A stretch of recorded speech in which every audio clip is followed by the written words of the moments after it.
You know, he's a little better passer. Maybe that's what the receivers need. You know, I'm not real sure, but you know, Matt's right. It's kind of across the board. It's not just the quarterback position. We're talking with Rick-Riggin, executive producer of The Balance, host of Breaking Rank, and hopefully we'll get that back in swing coming up this next Wednesday. Matthew Embry from 96.1 WSBT up in South Bend, the official flagship station for the Notre Dame Fighting Irish. We've been talking about Notre Dame and Wake Forest, but let's get into some of these other top 25 games. Purdue's been kind of struggling. I as much as a non-Purdue fan I'm kind of shocked that they are struggling. Guys, I thought that Purdue would have a little bit better season, and they take on number 23 Boston College today. What are your thoughts, Matt? I think Nick Holt needs to figure out this defense right now because, yes, they did lose players, but they supposedly had the debt to replace them, and I have not seen it. And I don't care how good Elijah Sindelar or David Blau is, they cannot be expected to score 30, 40 points just to get a win against anybody. I mean, struggled against Eastern Michigan, struggled to stop Mizzou, and they had their problems with Northwestern. And the way Boston College plays offense, I think the struggles are going to continue today.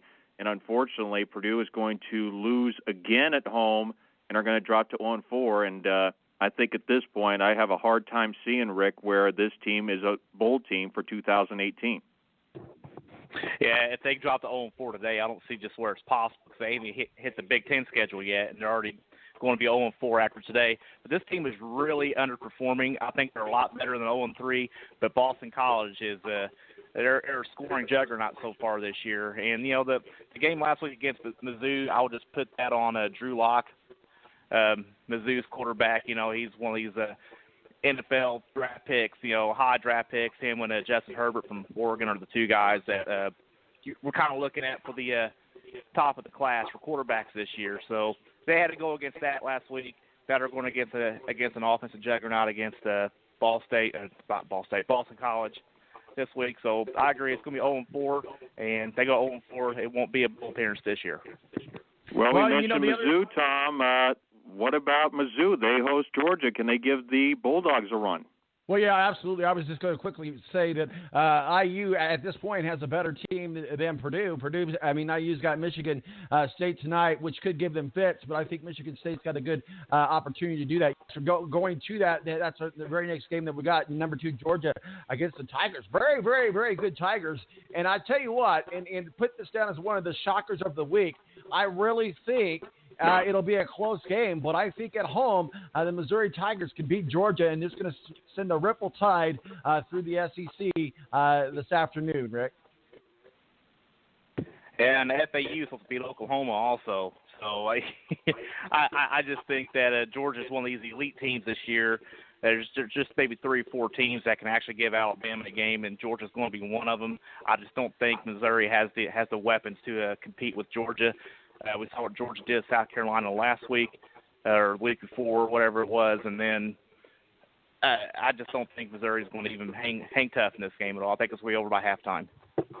Rick, let's look at the most overpaid, most overrated coach, Jim Harbaugh, in the number 19 Michigan. Obviously, a Big Ten game with them. And Nebraska is going to have a good team this year. Got a good new coach. I tell you what, I look for good things from the Cornhuskers. This may not be the year that they beat Michigan, but I think all eyes are going to be on this game. And I think if Nebraska does find a way to beat Michigan, I think this is just not going to be a good look for Jim Harbaugh, Rick. Well, as long as Notre Dame keeps winning every game by 5 or 8 points, then I want Michigan to win every game by about 50 points. So I'm kind of just pulling for Michigan to win big here, and I think they actually will. I think Nebraska's going to be a good team under Scott Frost. It's just not going to be this year. It takes time, 2 or 3 years. Then we'll be talking about Nebraska being one of those top teams in the Big Ten. But I just think Michigan's going to get a big blowout win again this week, like they have the past 2 weeks. But as long as the Irish win by a touchdown or less the rest of the way out, I'm totally good with Michigan winning by about 30 or 40 points. Matt, well, you're the thing out there is with this Michigan game right now is you can't excuse Nebraska's performance against Troy at home. That was a game that should have – now, granted, Troy is one of the better teams in the Sun Belt. That is a game – I don't care who the coach is. That is a game you have to win. And the fact Nebraska failed to do it there, as bad as Michigan has been, the big house. I think Michigan easily wins this game by at least 3 scores. Guys, the game I really want to talk. Go ahead. No, go right ahead, Rick. I'm sorry. We've had a delay in my microphone. Gotcha. I get it. With Matt's totally right, but I think Nebraska's kind of getting a pass on that Troy game because Troy beat LSU at LSU last year, so that's kind of what the experts are giving Scott Frost a pass on that game. Yeah, absolutely, guys. I do apologize about the delay in my mic. I know it's on my end. I had some issues earlier. I don't really know what the problem is, but I can't fix it on the fly. But there's about a millisecond or a second delay, and long enough to make it, us radio people, we know when to jump in, and that kind of is what's going on there. So I do apologize about that. But the game I do really want to talk about, of course, because it's Alabama, and of course because it's Texas A&M. Texas A&M is number 22, obviously Alabama number 1. This is a game a lot of people are going to be watching. Certainly people think Alabama's going to win. They will win. At the same time, the Aggies are good-ish, but they're not good enough to beat Alabama. But can they give Alabama some fits today, Rick? I really hope so. I'm already tired of seeing Bama and Tua Tagovailoa win by 40 points a game or so. Like we said a couple weeks ago on Break Your Rank, he's the contra code for Alabama. It's really not fair. I want somebody to step up and give them a game. And if Texas A&M can play Alabama the way they played Clemson, then maybe they slow them down some. But I just don't see Bama having too many problems here, especially Saban going against one of his former assistants. I don't see Bama having too much of a hard time against A&M. It's nice to see everybody hype this game up like something good to watch. But I think another 3 scores or so is what Bama will win this game by. Matt, what are your thoughts, Texas A&M and Bama? I would have loved Texas A&M chances if this was in College Station, but in Tuscaloosa, Alabama is just way too good right now. And I think about the only team in Tuscaloosa that's going to give them a run is possibly Auburn at this point. I just don't think Texas A&M. Granted, they were playing with house money against Clemson. I think the pressure is going to be on them, and they're going to buckle against the Crimson Tide. Alabama wins this game handily. I think a team that all 3 of us like over on Breaking Rank, we've talked about them before, and I think that they're a team that can be a very solid top 10, even though they're number 12, and that's West Virginia. They take on Kansas State Wildcats today. Matt, what are your thoughts? West Virginia, they're the real deal. They really are, and they're going to be in a bowl game, that's for sure. Still need to see some things right now. The thing that helps them, though, Kansas State had a horrendous game last week and a loss. Mountaineer Field.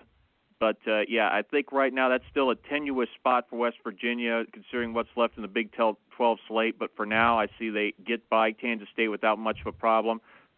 But the rest of the schedule I don't think favors them getting into the situation where they have a chance to get into the playoff. Rick, what are your thoughts, West Virginia, Kansas State?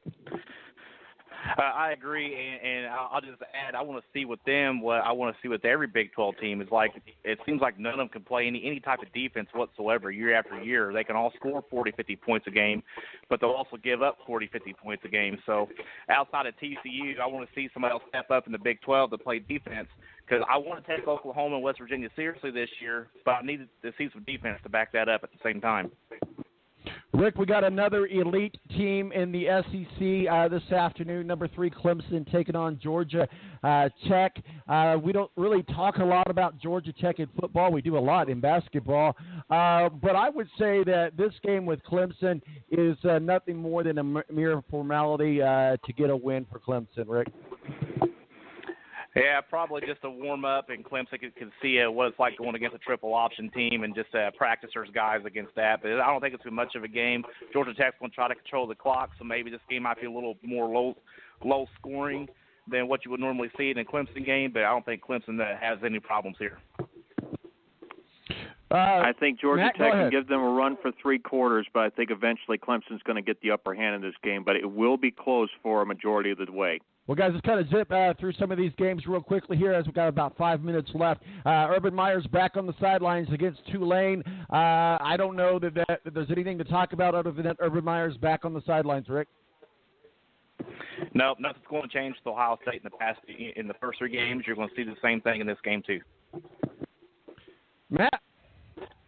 Easy win here, Ohio State. Tulane is probably by far the weakest team in the American Athletic Conference right now. This will be a no contest. I'd be amazed if Ohio State does not get to 50 points in this game.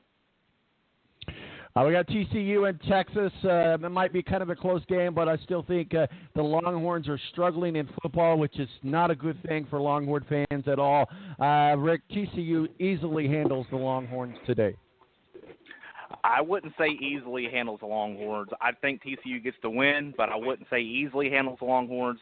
Texas looked great against USC, although USC's down this year. TCU actually put up a good fight against Ohio State. I think TCU gets the win, but I think it's going to be a good game. Go ahead, Matt. I think Texas can pull this one out, but I think TCU is going to need to give them a little help to get there. If they play a little cleaner as opposed to the Ohio State game where they gave up 20 points in under 5 minutes, if they avoid doing that, TCU should win. But if they have another lull like they did against Ohio State, Texas could steal it from them. An interesting game on this afternoon that I'm going to be paying attention to. I think it's a game that a lot of people are going to think is going to be an unexpected win and an unexpected loss, I should say, an unexpected loss to LSU. Louisiana Tech has what it takes to beat the Tigers. It will not get them ranked in the top 25, but it will wake up the Tigers. I think Louisiana Tech, Matt, can definitely beat the Tigers of LSU today. You talk about the letdown game after the 2 big performances by LSU, but I think the Bengal Tigers finally, get their act together in the second half and find a way to blow away Louisiana Tech. Now, Mississippi State, though, I think that could be a different story against a red-hot Kentucky team that I got to say, Rick, I'm amazed they are still not in the top 25 of the polls. Yeah, it's crazy. I think the 3 of us actually talked about Kentucky before the season started, probably winning 8 or 9 games this year, and I can't believe they're not getting any love just yet. But I think they're still going to do it. I'm thinking 8 or 9 wins in the SEC. That's great for a program, and Stoops is doing a great job at Kentucky. And they win 8 or 9 games and get into a bowl game and win, that's just going to build that program even more. So, guys, real quickly here, last game, and we got to put a bow on it. This next game we'll talk about, everybody's going to be watching nationally, and it's got a lot of implications for Notre Dame, and that's Stanford at Oregon. Stanford will beat the Ducks, but this is going to be a good matchup, and keep in mind, Stanford comes a knocking with the Irish next week. Yeah, I agree with that, and I agree with that. I'm sorry, I didn't know if he's going to me or Matt on that one, but I agree. I think Stanford gets the win tonight. I think Notre Dame actually does pull off the win at Wake Forest. Then we're going to see a matchup of 2 top 10 teams and possibly College Game Day again at South Bend next week, with a matchup of 2 top 10 teams. So it'd be a great game next week. I think Stanford gets the win at Oregon, and like I said, Notre Dame's got to do their job against Wake Forest, and we'll have that top 10 matchup next week. And then you look at those late games right now. Stanford gets the win over Oregon, but I'd say I'm curious to see how Wisconsin bounces back from a horrendous performance in the loss to BYU against Iowa, another dangerous team in that pink locker room. And don't count out Herm Edwards. I think Arizona State could give Chris Peterson and the Huskies a scare in Seattle tonight as well. I like Arizona State. I can't believe Tom hasn't brought up Kansas football this year yet. 2 back-to-back blowout wins. Kansas is the talk of the country right now. Hey, can't believe you didn't bring up Kansas. We're just waiting for the right moment. Things will start changing today, though.